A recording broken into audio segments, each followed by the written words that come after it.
In this presentation, we'll discuss how to identify the next scheduled patient in the waiting list field of the EMR station application. So, let's say the system has a patient scheduled for you to check in at your station, and you've just signed onto the tablet, and you see that you're in the waiting state, and the tablet is displaying this patient for you to check in. And the monitor apps throughout the clinic are also showing this patient is next.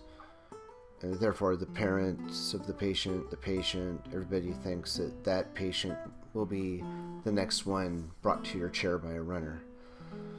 So, for whatever reason, you've scrolled through the waiting patients list, looking at other patients, and you've decided that, yes, in fact, you want to take the next waiting patient, which is normally going to be the case.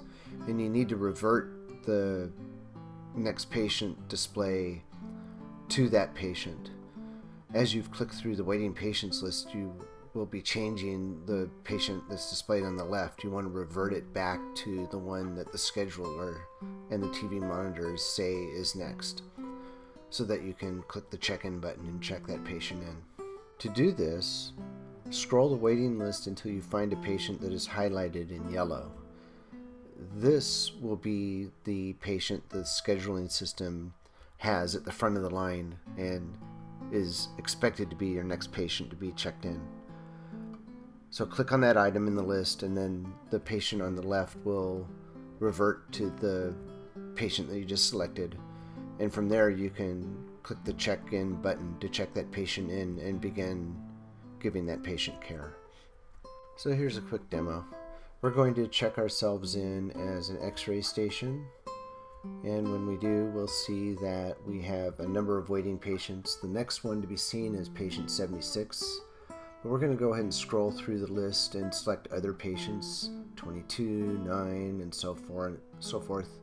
And then we decide we want to go back to that default patient. So we scroll around, find the patient in yellow, click on them, and now we're back to patient 76. You can now check that patient in by hitting the check-in button. You can work on that patient. As you see here, they become active patient in your chair. When you're done, check them out. And the tablet will now show that the next patient is patient 80.